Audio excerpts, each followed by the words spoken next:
Despite all the hype it's getting, the Oblivion Remaster should not exist. Existing mods for the original Oblivion that have been out forever did a much better job of fixing the game than Virtuous ever could have dreamed of doing with this version. And needless to say, the mods are free.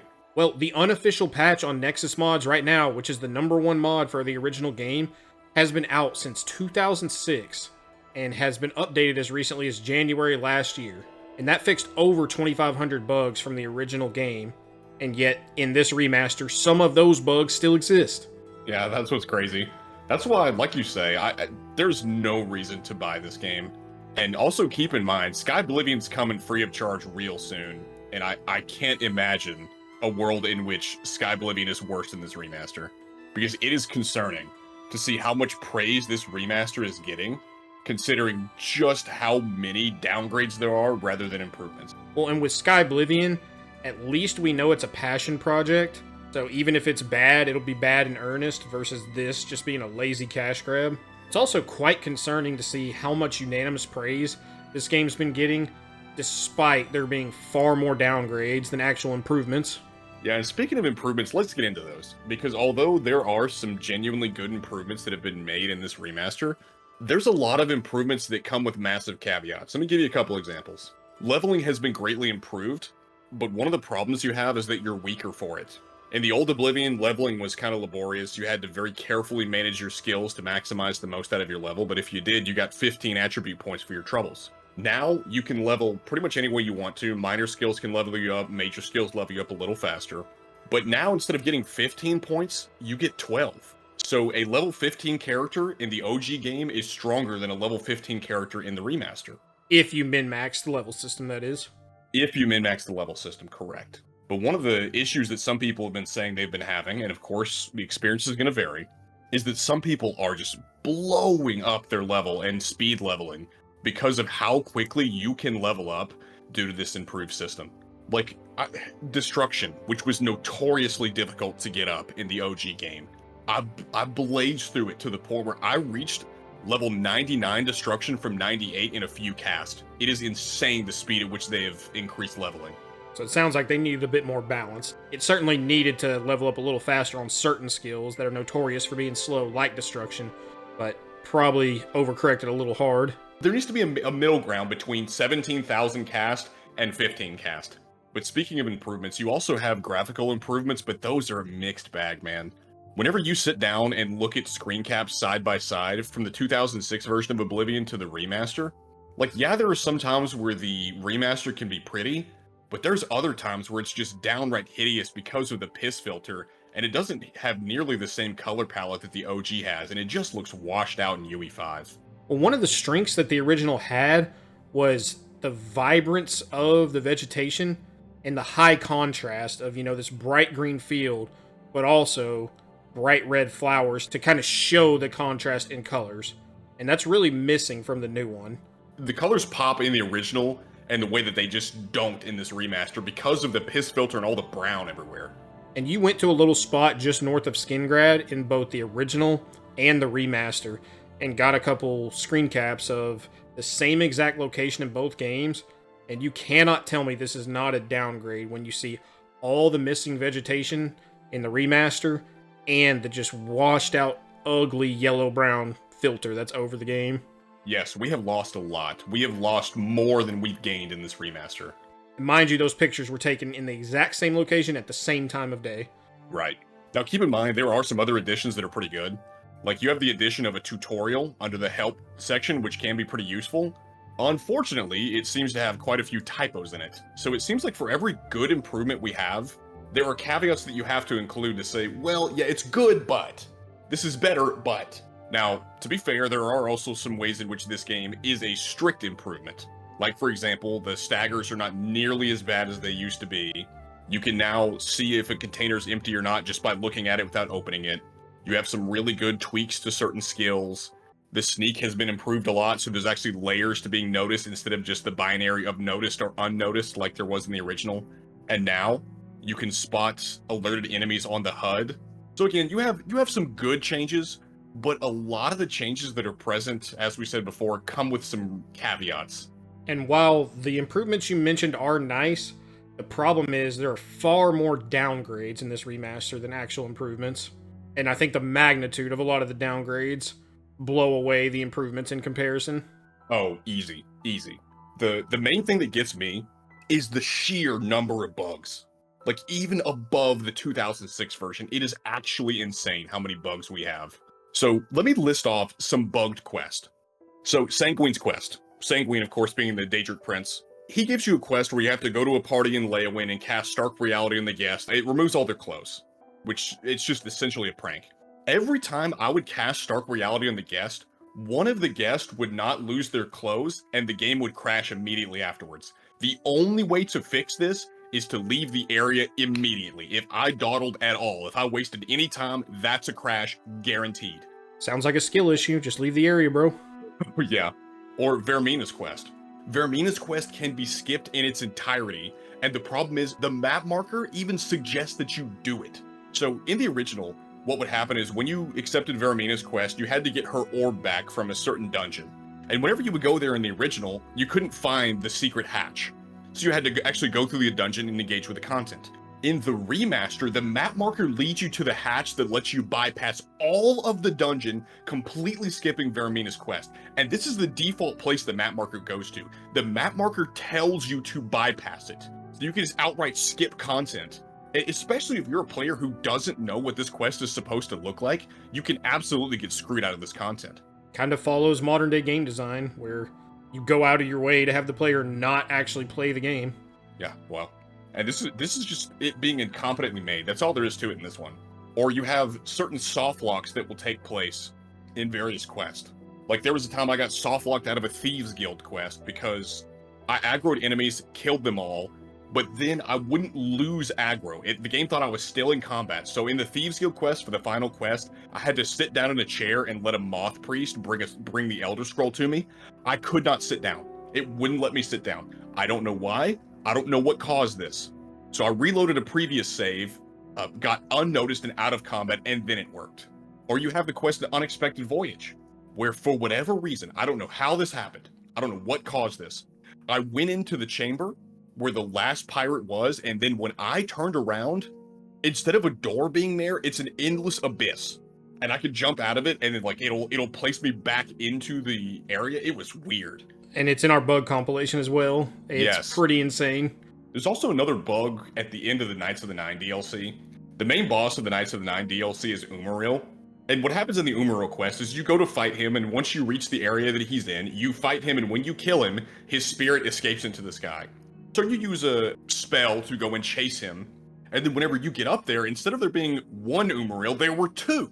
And what's hilarious about this is we included this instance in our bug compilation video, and there were people in the comments saying, wait, there's not supposed to be two of them? So this is not an isolated incident. And apparently it's prevalent enough. Someone else in the comments also said, no, that's supposed to happen, which made me think I was going crazy, and I went back and looked at OG Oblivion. That is not the case. Yeah, well, that's part of the issue with so many first-timers that are coming into this remaster. They'll experience a bug and they won't even notice it. Like, that's how bad this is. That's how prevalent these bugs are. And speaking of prevalent bugs, there was one that you get pretty early on in the main quest with Savli and Mattias, where whenever you clear the courtyard and you talk to him, he says it's time to charge the courtyard, but he stays there and won't move. Now, there is a workaround to fix this, but you have to leave the game to find it, because if you don't have prior knowledge of Oblivion, and if you're not using a guide, the chances that you'll complete this are very slim. Or how about this one?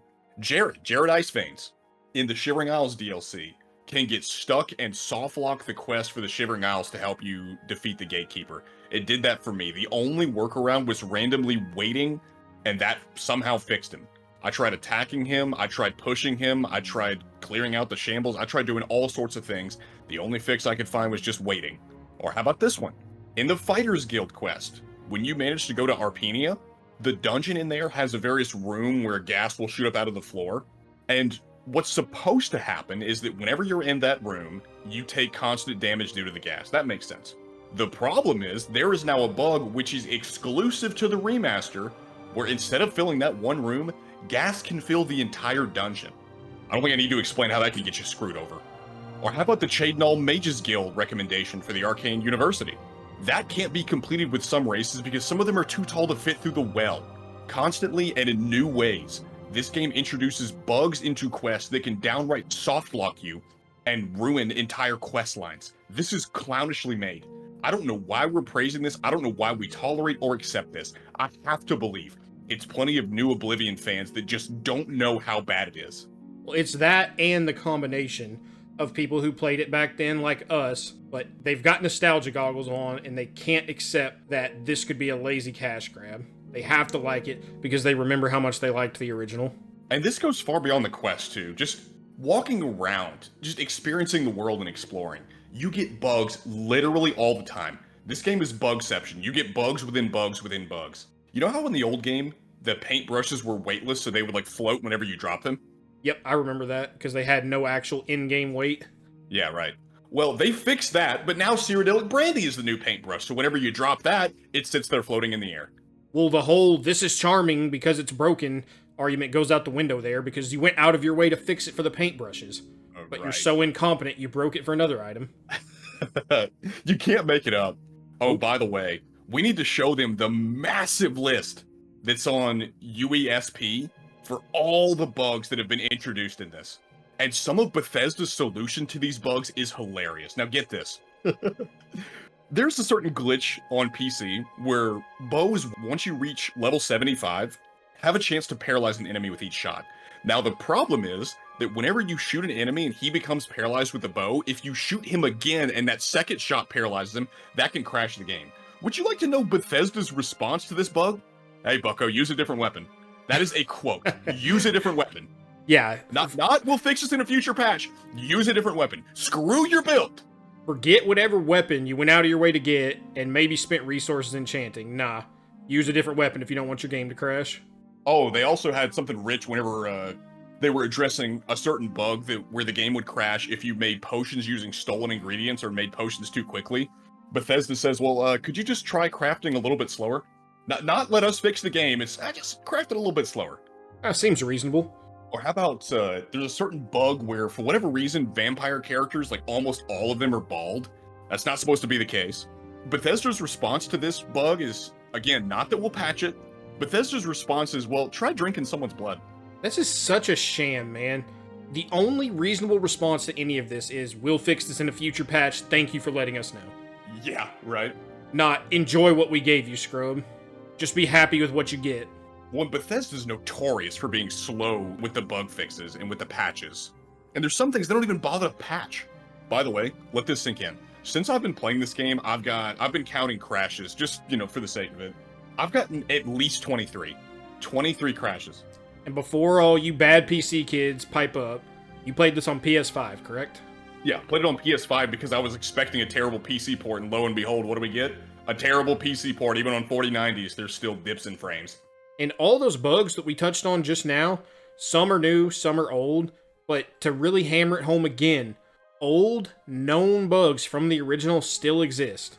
Oh yeah, whenever I was streaming this game, there is a known bug where, I forget what causes it, but it's essentially called the tall first-person camera bug, where the camera hovers a few feet over your character's head. I got that multiple times. That's still in the game. They know it existed, they didn't take it out. How does this slip by them? I have to believe it's incompetence or they think my bug's funny, so we leave it in. I'm suspecting it's the former. I actually don't know that this stuff slipped by them. I think they know people will buy it no matter what, so why would they try? Why would they put in the effort? Oh, there's plenty of small bugs they left in, whether it's audio bugs or certain glitches. Like, I'll give you a few examples, some random ones. City Swimmer in, I think it's Leowin, refers to herself as a him. Now, this is not them trying to push politics, because this was in the original version back in 2006. They didn't fix it. It's still in there. By the way, voice changes are still a thing. They fixed it with the beggars. They got new voice actors to record the lines. But you still have occasions where one of the Brothers of the Moth will have a new voice, or hides his heart in the Dark Brotherhood quest with Motieri, changes voices midway. Motieri, I know you're in there. My employers are most displeased. I'm coming in, and you can beg for your life. Not that will do you any good. Motier, I am here to exact payment in blood. You will... Huh? Who is this? It's clownish, the things that they changed and did not change. It's actually insane. And yet, people will sit here and praise them. Oh, look at all the awesome new voice lines we got. When again, they didn't fix the existing problems, and it's not like the new ones are even superior. A lot of the new voices are worse in many ways. But before we get to talking about that, let's talk about the graphics. So this is pretty well tread ground at this point, but I think there's something to this. The remodels of weapons and armor look ridiculous. They look across the board. They are worse in just about every way. I don't know who passed this. I don't know who's on board with this, but most of them are a strict downgrade from the things that came before. And one of the real issues I've noticed, and many other people have noticed this as well, is that female armors have largely been removed. They try and make everyone look the same with non-gendered armor, which of course makes sense for a game that calls men and women body type 1 and 2. Well, and on top of downgrades in the art style department, like you just mentioned with some of those armor pieces and weapons, the lighting in this new game is horrendous across the board. The many hours I saw you play this, I don't think I saw a blue sky hardly ever. No. The sky is like a sickly green because of the piss filter. It looks terrible. Not to mention, there is a bug I got, and it happens so often, it's like I got used to it, where the moment you would walk outside, if it was nighttime, just rays of light would just wash over the screen. And there was these weird god rays where in the middle of the night, they would be just shining down on various patches of ground. The lighting in this game is absolutely cooked. And that's not even to mention the texture pop-ins that also happen. Like the moment you fast travel to an area, the texture pop-in and the rendering is insane. But only for that brief moment where you're transitioning areas. Well, and we've probably harped on this one enough at this point, but unfortunately, as long as these devs keep using UE5, we're going to have to keep hammering it. The UE5 piss filter is in full effect here. Everything is yellow-brown. There are locations that should be very vibrant and green and bright that are just washed out in yellow-brown, and it doesn't have to be this way. Oh yeah. One of the good things about the original Oblivion is that vivid, bright color palette. It looked incredible, even for the time. Like, even looking back at it now, I shared some screenshots with you earlier. It still looks pretty, the 2000 version, in places. But that nice color palette, oh, that's gone in this version. That's gone. Another little issue that could seem kind of minor, but is pretty ugly when you look at it, is their implementation of screen space reflections, especially when it comes to water. And honestly, would have probably been better if it just wasn't in the game. Yeah, I think so. I really do. The water looks awful. And speaking of things that look awful, the character models.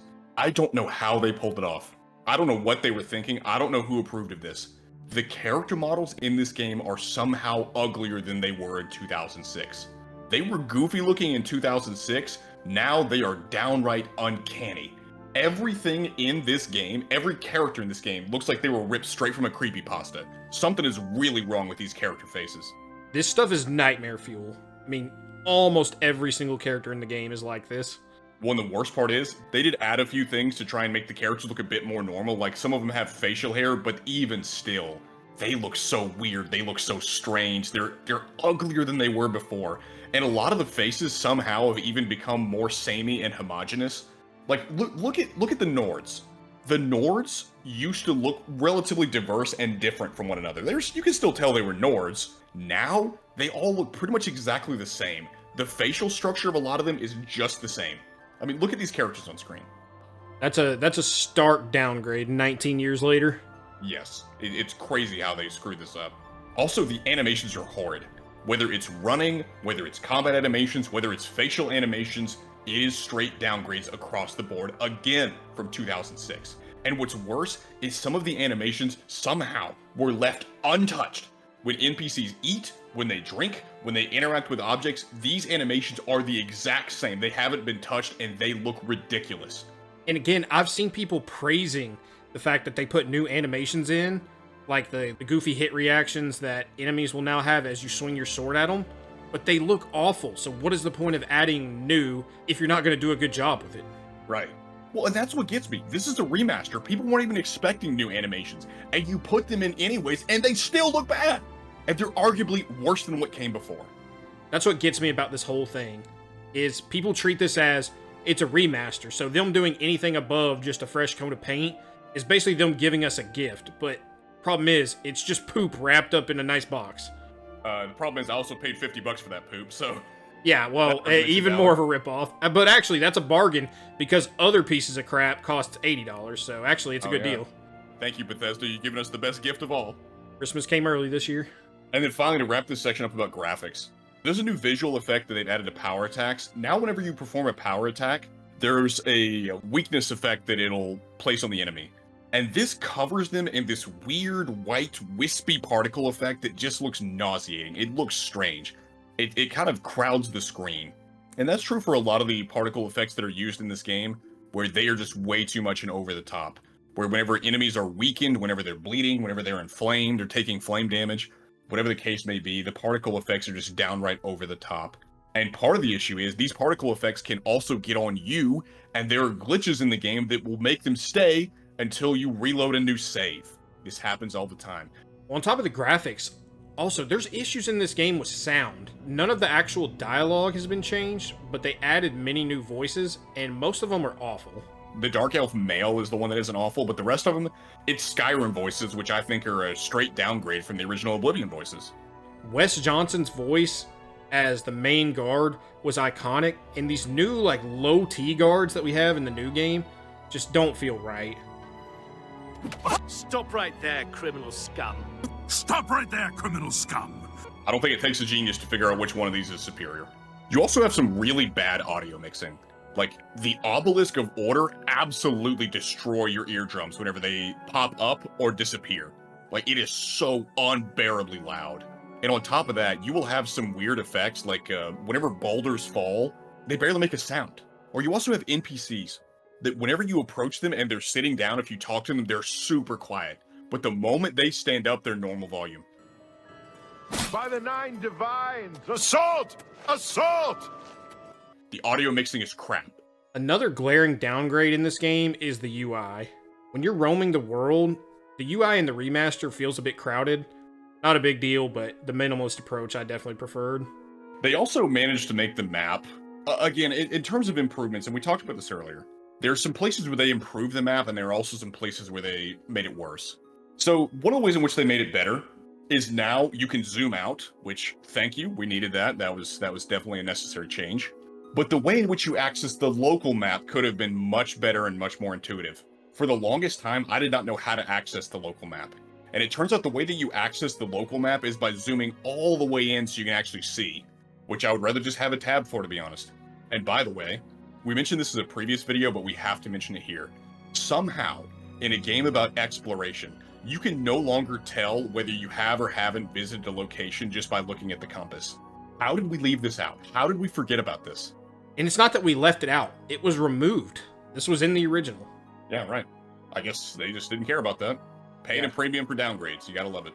Who cares about exploration in Oblivion? We're just here for the bugs. Also, whenever you're roaming, you'll notice on the UI, you can only see 3 active effects symbols at once on the bottom left there. And that absolutely limits your knowledge of certain effects and when they'll expire. Because when I'm running around in Oblivion, I love to use invisibility. It's just an OP spell. I use it all the time. Now, the problem is if I have a light spell on, a spell that reduces my encumbrance, and say another spell on, I can't see my invisibility if it's on the 4th tab. So I have to recast it or just, I guess, walk by faith and not by sight and just trust that I'm going to stay invisible. Trust in God, Howard. He'll do you right. Also, storing items is way more laborious than before. We added extra steps for no reason. Now to even see my inventory, I have to click in R3. I don't know what the point of this was, but it didn't need to be there. Also, for whatever reason, you can't see your ally's health bar. So if there's a various quest where you need to keep alive a non-essential NPC, I guess you just guess when his health is low. Navigating the UI, especially the menu, is somehow worse than it was before. The selector seems to move slower and it doesn't have any memory. Now, this is especially tedious when you're using soul gems or repair hammers or doing things like that. I would have loved to have a key ring, a potion bag, an ingredient satchel, things like that to store all of my crap in a very specific location instead of them hogging all of my inventory space. Because, I mean, when you think about what a good UI should be, a good UI should make menu navigation as minimal as possible while looking pretty. That's all it's there for. Keep me in the menu as little as you can. That's a good UI. Keep me out of the menu and in the game. That's what I want. And we have taken steps backwards in regards to that. Well, give me just the information I need and let the rest of the screen be focused on what we actually want to see. The environment, the world, the characters. Yeah, let me see the brown. Well, yeah, in this case, maybe not, but at least the original game. I want to see the brown, dang it. We talk about things that they supposedly improved, but you still have small changes they could have made that they refused to do. For example, you still can't loot weapons directly from a corpse. You've got to pick them up off the ground separately. Say you kill someone on a mountaintop and their sword falls 1,000 feet down the hill, you got to go get it. You can't just pull it off their body. Except for the random times whenever it glitches and stays in their hand. Then you can do it then. Also, light spells don't work as intended. You cast a light spell and you sit there just waiting for it to activate and you realize that light ain't coming. In order to make it activate, you have to go into third person. And while this usually works, I've even found instances where this doesn't work. So I'm just sitting there waiting for the light that's never coming, even in third person. I've even had times whenever the light would activate for 2 seconds and then just die off in an Oblivion game. Like the light spell is absolutely broken. And with lighting this scuffed, you definitely need it from time to time. Also, this was true in the first game and it's true now. Difficulty sliders are still nonsensically balanced. For whatever reason, the moment you switch the game from adept to expert, enemies get like 5 times the health they had before. They just become super tanky. And playing on the master difficulty essentially makes it to where you're playing Dark Souls. You get 1 hit and then you run away for dear life. Another thing left untouched in the gameplay is that hit detection is still comically bad. You can be multiple feet away from an enemy, but they're still tagging you with that sword attack. And furthermore, two-handed weapons have been thoroughly butchered. There is no reason to use them. I don't know who thought this was a good idea, but two-handed weapons are so slow. They're so laborious to use. They attack so slowly in comparison to one-handed weapons that I don't see why anyone would use them, ever, for any reason. Somehow, instead of making them better, they made them worse by slowing the attack speed down so much that by the time I get off 1 two-handed attack, I could have gotten off 3 one-handed attacks. And there's not enough of a damage difference for that to ever be worth it. No, you're at a net loss for damage. Like, it's instead of actually fixing them to make them good, they're like, you know what, we'll just cook them even further. That seems like a good decision. Well, make them more powerful. Give them more stagger. But instead Right. they're like, no, we'll just slow them down, but they do as much or less than one-handed. There's a really easy way to fix this, and they opted to do none of it. And while this last point may be a little nitpicky, I still think it's worth mentioning that many of the small details that were in the original game have been removed from this game, which ultimately leads to it feeling soulless and lifeless. Let's get specific. In the old game, whenever you would enter into combat with a character, they would have this nasty scowl on their face like they're coming to kill you, because they are. In this game, characters have this blank expression on their face whenever you go to fight them.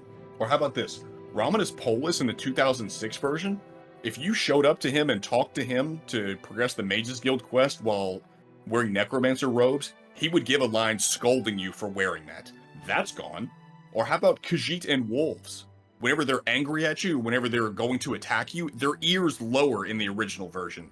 That's also gone. These little attentions to details that used to be in the game are gone. Vampires, whenever they sleep. In the old game, they used to sleep like a vampire. They were on their back, their hands were crossed. Now they sleep like a normal person. And oh, in that little speechcraft minigame that you have, characters used to scowl, they used to give these big goofy smiles. They were far more expressive than they are in this game. But all of this is just plain gone. And I know these details are nitpicky and they don't matter that much, but they do add to the soul of the game. And it's just not here. Well, and all of this brings us to our conclusion, which is, why does this remaster even exist in this capacity? I would love to know, genuinely, because the most they've done is they added a few quality of life improvements, and for every improvement we have, as we've said before, there are downgrades that come with it or boneheaded decisions that make it not even good. And again, you're paying $50 for this. This isn't them doing you some favor. You're being charged $50 for slight quality of life improvements and some texture upgrades, but they couldn't even be bothered to implement the unofficial patch we talked about earlier, which fixed thousands of bugs. Nope, didn't do that. We're too lazy. And not only did we not do that, we now make the game a whopping 120 gigabytes. And the original was about 7 gigs, I believe. Something like that. It's not big at all. I mean, I certainly understand it's going to be a little bigger with the graphical improvements, but 120 gigs is insane. They're not even trying. No. And of course, even though it's a single-player game, we've got to have anti-cheat to make the game run even worse than it's already running due to Unreal Engine 5 nonsense. And the insane EULA.